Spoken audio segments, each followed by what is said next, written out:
Donc il y a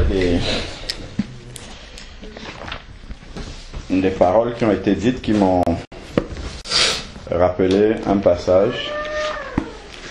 C'est dans Acte 2, le livre des Actes des Apôtres, c'est après le livre de Jean. Acte chapitre 2, verset 37.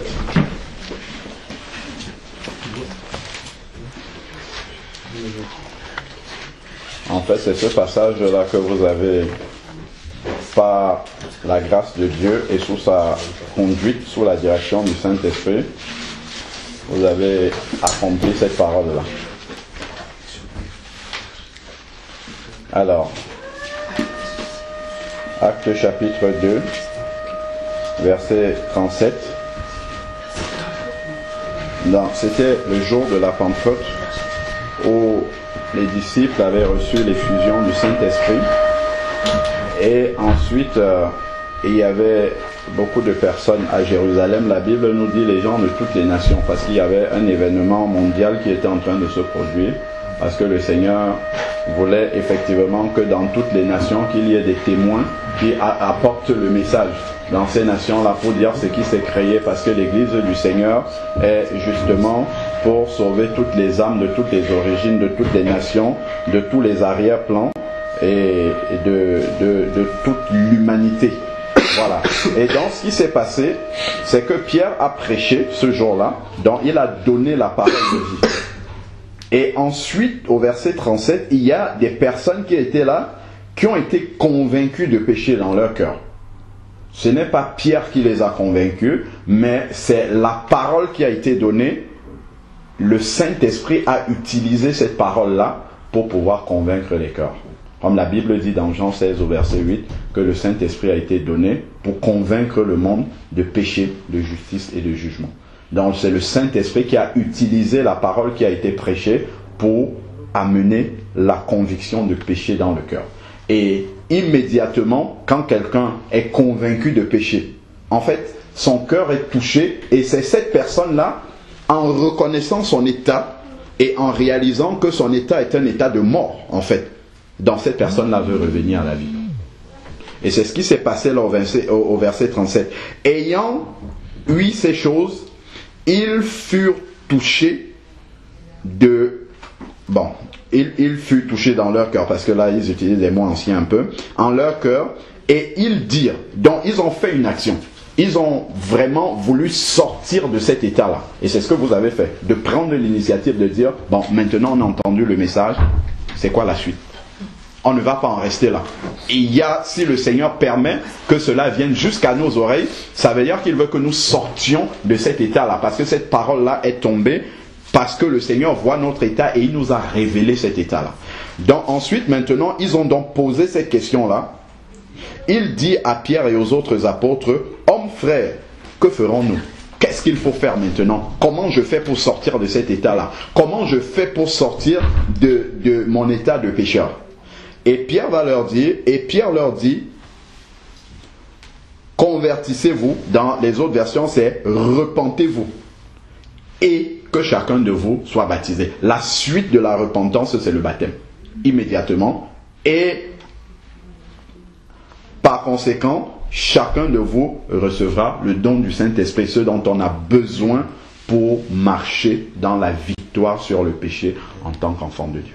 Donc c'est vraiment ce qui s'est passé, c'est-à-dire que la parole a été donnée, ensuite l'Esprit de Dieu a pris le relais avec cette parole-là, et maintenant vous avez réagi par rapport à cette parole-là. Donc ça s'est passé vraiment de façon authentique, comme la Bible le dit. Donc ayez la paix dans votre cœur que le Seigneur va continuer, comme il a commencé là. Comme l'Esprit de Dieu a commencé à faire ce travail-là, il va le poursuivre. Et maintenant, de votre côté, ce que le Seigneur va attendre de vous, c'est l'obéissance. Ça commence par le baptême, vous avez bien commencé. C'est bien de bien commencer, mais il faut bien finir, comme le frère l'a dit, dans la prière. Parce que ce qui importe, c'est le dernier état dans lequel le Seigneur va nous prendre. Quand nous pouvons observer, par exemple, soit aux Jeux Olympiques ou bien dans les tournois, on commence bien la course, mais si tu tombes à quelques pas de la ligne d'arrivée, même si tu étais le premier, tu ne remportes pas la course. Donc il faut vraiment avoir ça présent à l'esprit. C'est vrai qu'il y a de la joie dans le ciel. Nous aussi, nous nous réjouissons avec le ciel de vous deux qui allez passer de l'autre côté. Parce que la Bible nous dit également dans Colossiens 1 au verset 13 qu'il nous a délivrés du pouvoir des ténèbres. C'est ce qu'il fait en ce moment dans votre vie. Il va vous couper en fait de la vie que vous aviez sans Dieu pour vous transporter. En fait, là, il va y avoir un déménagement, un transport dans un autre royaume, dans le royaume du Fils de son amour, et il faut y rester jusqu'à la fin. Il ne faut pas retomber, il faut y rester, rester là-bas. Le Seigneur, justement, vous fait asseoir avec lui dans les lieux célestes en Christ, il faut y rester. Et sa parole sera là pour vous aider à y rester. Donc, la Bible nous dit dans 1 Thessaloniciens 5, verset 23, je pense, que voilà qu'il faut... Bon, allons lire, pour ne pas paraphraser le texte. 1 Thessaloniciens 5. Ouais, je vais changer. 23. Partir sur une autre version. Voilà. Donc, il dit que le Dieu de paix vous sanctifie. Sanctifier, c'est mettre à part pour Dieu. C'est déjà ce qui... 1 Thessaloniciens, c'est un verset 23. C'est déjà ce qui va se passer par le baptême. En fait, Dieu va vous séparer du monde. Il va vous séparer de tout ce qui n'est pas de lui, spirituellement. Et après, il va falloir que ça passe dans la pratique maintenant, dans le concret. Il va falloir que tout ce qui va se passer spirituellement aujourd'hui puisse se manifester dans le naturel maintenant.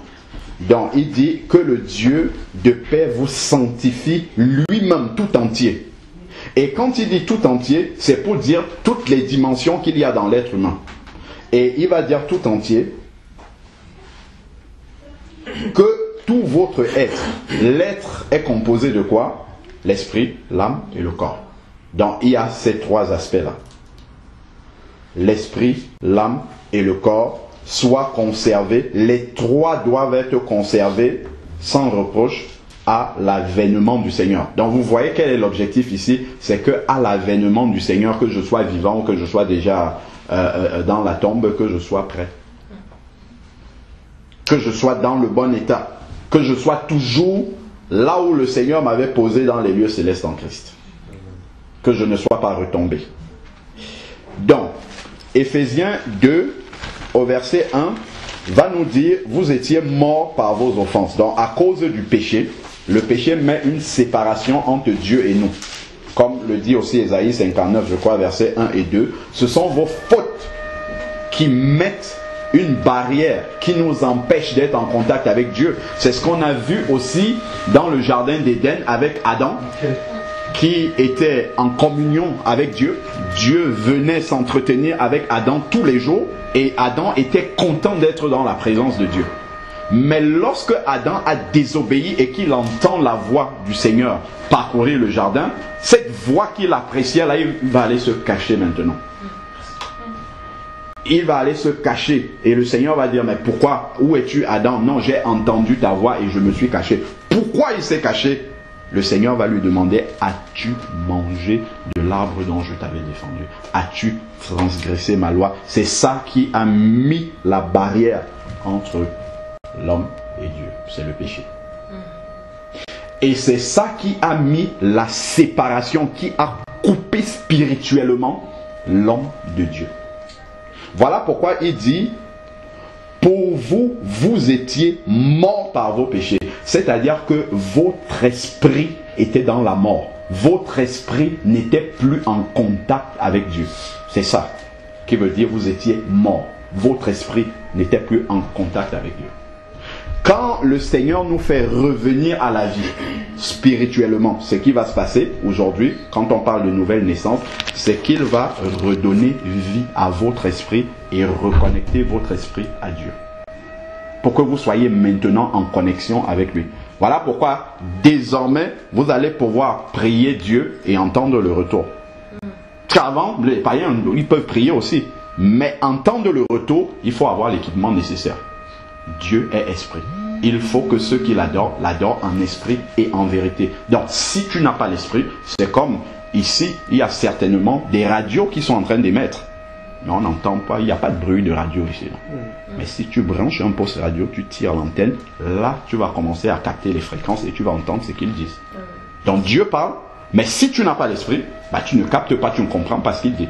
Et c'est ça donc qui va se passer. Cet esprit-là va revenir à la vie et maintenant vous allez pouvoir entendre ce que Dieu dit et obéir.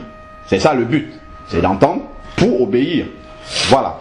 Donc maintenant, il va ramener votre esprit à la vie en le recréant à neuf.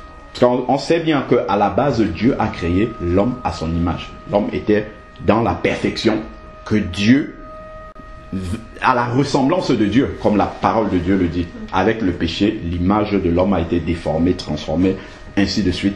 Et maintenant, ce que Dieu fait au moment de la nouvelle naissance, c'est que votre esprit est recréé comme Adam avait été recréé. Comme Adam avait été créé autant pour moi, c'est Ephésiens 4 qui le dit. Donc, votre esprit va revenir dans la perfection de Dieu. L'esprit est parfait. C'est pour ça qu'il peut recevoir les choses de Dieu. Par contre, l'âme, qui est le siège des émotions, des pensées, des sentiments, lui, il n'est pas régénéré au moment de la nouvelle naissance. Il faut avoir conscience de ça. Même en étant né de nouveau, il y a les pensées d'avant qui peuvent encore être là. Il ne faut pas que ça vous fasse peur. Non, je ne suis pas né de nouveau. Si, tu es né de nouveau. L'esprit est parfait, mais l'âme n'est pas régénérée. Donc les émotions seront encore les émotions d'avant. Les pensées même seront encore les pensées d'avant. Le corps aussi n'aura pas changé, évidemment. Donc ça, il faut en avoir conscience. Maintenant, vous allez entrer dans un processus de transformation pour faire descendre la perfection qui est dans l'esprit au niveau de l'âme et que ça se manifeste aussi dans le corps.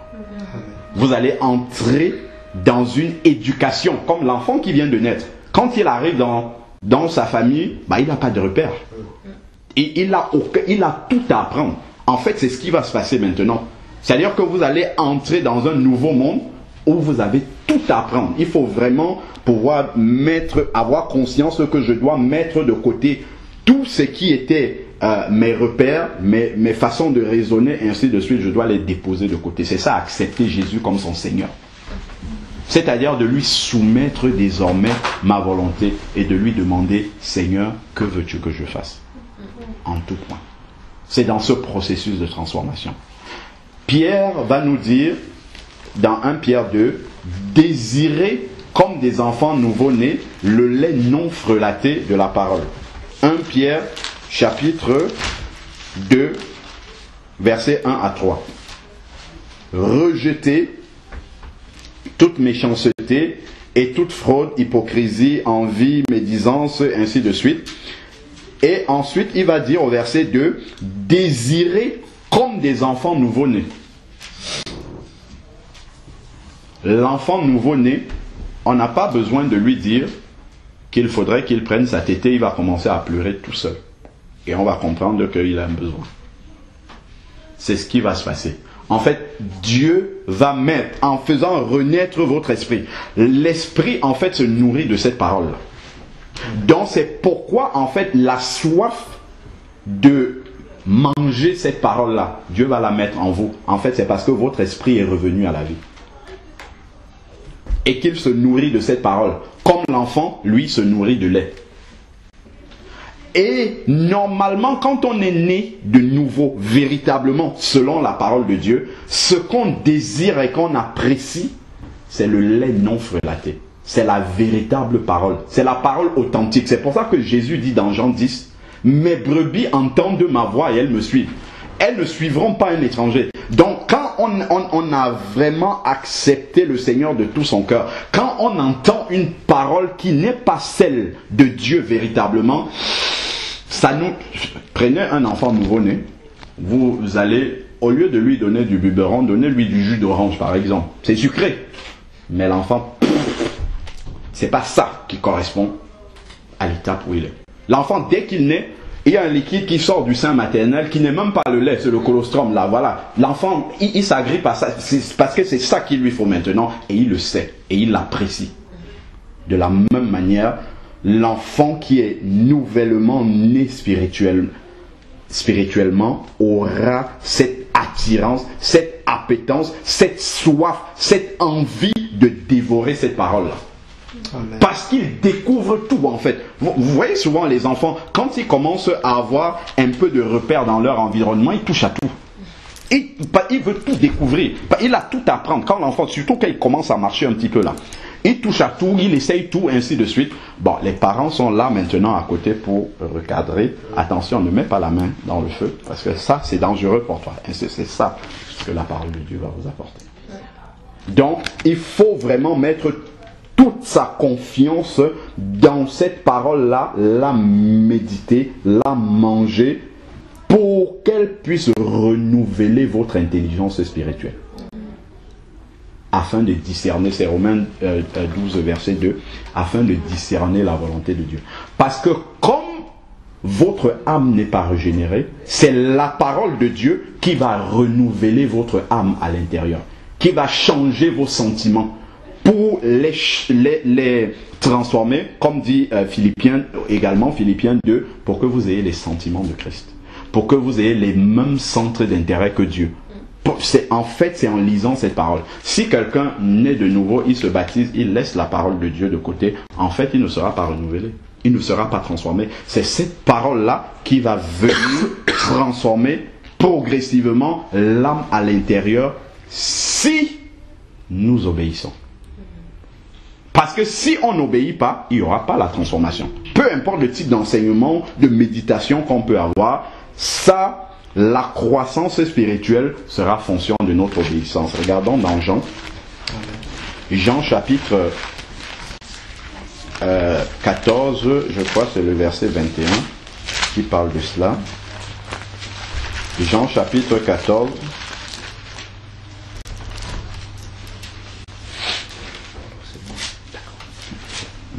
Dans Jean chapitre 14, verset 21, il dit, celui qui a mes commandements et qui les garde, c'est celui qui m'aime. Donc déjà, la preuve que nous aimons vraiment le Seigneur, c'est que nous lui obéissons. Nous aimons sa parole, mais pas simplement pour l'aimer à distance, nous l'aimons pour la pratiquer. C'est ça qui prouve qu'on aime vraiment Jésus. Celui qui aime vraiment le Seigneur, c'est pas simplement celui qui chante des louanges ou bien qui a tout le temps sa Bible. Non, c'est celui qui pratique la parole de Dieu. Là, c'est la preuve véritablement qu'il aime le Seigneur. Ensuite, il va dire, celui qui m'aime sera aimé de mon Père, moi aussi je l'aimerai, et vous avez vu la suite, et je me manifesterai à lui. Donc, plus on obéit, plus Dieu nous révèle des choses parce qu'on lui obéit. Donc on garde ses commandements pour lui obéir et plus il nous ouvre en fait l'intelligence pour comprendre sa parole. Si on désobéit au Seigneur, il ne nous amène pas plus loin. Il nous laisse là où nous en sommes et on va tourner en rond. Je prends toujours l'image des Israélites quand ils étaient dans le désert. Ils étaient conduits par la colonne de nuit en journée. C'est l'image du Saint-Esprit qui nous montre le chemin que le Seigneur veut que nous empruntions. Mais comme ils étaient rebelles dans leur cœur, ils étaient sortis certes de l'Égypte physiquement, comme nous pouvons sortir du monde au moment où on se convertit, mais on sort avec le monde dans le cœur. C'est pourquoi je disais que les émotions, les sentiments ne sont pas régénérés. C'est la parole de Dieu qui va régénérer comment dire, mon âme à l'intérieur, le siège de mes émotions, mes sentiments, de la même manière que lorsque les Israélites sont sortis de l'Égypte, il fallait que Moïse aille à la montagne pour prendre le mont Sinaï, pour prendre la parole de Dieu, pour venir leur donner cette parole-là, afin que l'Égypte sorte de leur cœur.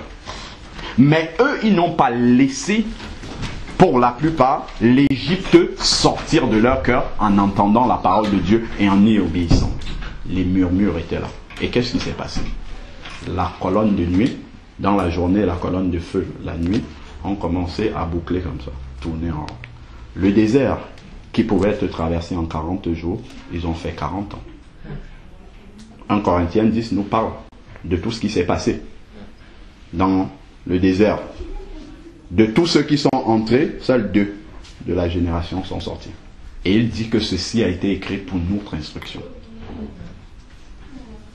Imaginons un peu le nombre qu'ils étaient assortis d'Égypte à entrer dans le désert et seuls 2 de ceux-là sont sortis au final.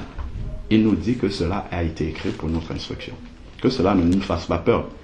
Dieu ne nous abandonne pas, mais il nous prévient. Si on est obéissant, il nous garantit la traversée.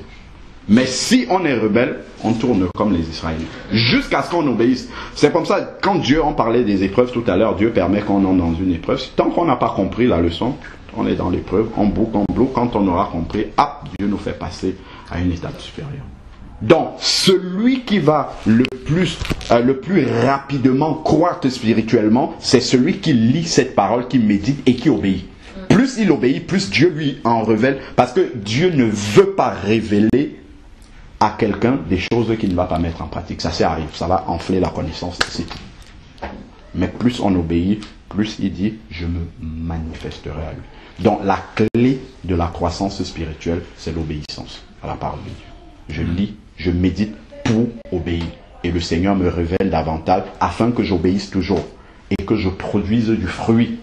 Comme le frère disait, le fruit digne de la repentance. Le fruit qui montre mon changement de vie. Le fruit qui témoigne, qui prêche à ma place autour de moi que je suis passé de l'autre côté. Il ne faudrait pas que ça soit juste verbal, mais il faudrait que mon entourage, par exemple, surtout encore plus pour ceux qui ont des familles qui ne sont pas converties, il faudrait qu'au travers de notre vie pratique de tous les jours, parce que la régénération des émotions, des sentiments, ainsi de suite, c'est pour que pratiquement dans notre vie, que nous changions.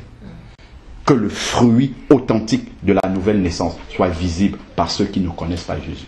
Et qu'ils commencent à s'interroger de ce changement radical.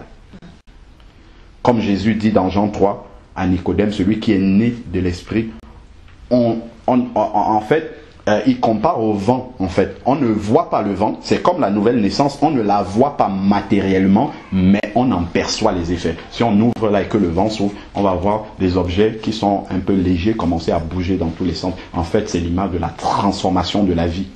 On n'a pas vu la nouvelle naissance se produire, mais on voit les effets dans la vie de la personne. Et les gens en sont édifiés autour. Ils sont émerveillés de voir comment Dieu peut transformer une personne. Il faut qu'on en ait conscience. Que ça, c'est la première évangélisation qu'on va avoir. C'est la transformation pratique de notre vie concrète. Que ceux qui n'ont pas Jésus autour de nous réalisent eux-mêmes qu'il y a quelque chose que nous avons qu'eux, ils n'ont pas. Ça, c'est très important. Alors, je ne vais pas tirer de long en large, sinon vous allez vous baptiser dans une foi. Voilà. Que Dieu vous bénisse. J'avais juste quelque chose à rajouter. Étant donné que le baptême est un engagement de bonne conscience. Bonne conscience devant l'Église du Seigneur, devant les anges, devant le Seigneur, mais devant quelqu'un aussi qui vous possédait avant. dont vous étiez la propriété, le diable. C'est aussi devant lui. On lui montre aussi, vous lui montrez aussi que vous avez changé complètement en fait de royaume. Voilà. Donc il est important de pouvoir donner publiquement son témoignage, parce que ça peut toujours édifier l'Église et permettre aussi à l'Église de prier pour vous. Qu'est-ce qui m'a poussé à me convertir au Seigneur, à me tourner vers le Seigneur? C'est très important. Lorsqu'on va s'engager comme ça dans les eaux du baptême, je suppose que les frères vous ont expliqué déjà qu'est-ce que ça signifie le baptême, qu'est-ce qui se passe, ainsi de suite, de vraiment pouvoir le dire, le confesser comme cela. Qu'est-ce qui vous a poussé à vous tourner vers le Seigneur? Soit on peut le faire après ou avant, mais voilà. Ça serait important quand même que vous puissiez donner votre témoignage en fait, à l'Église.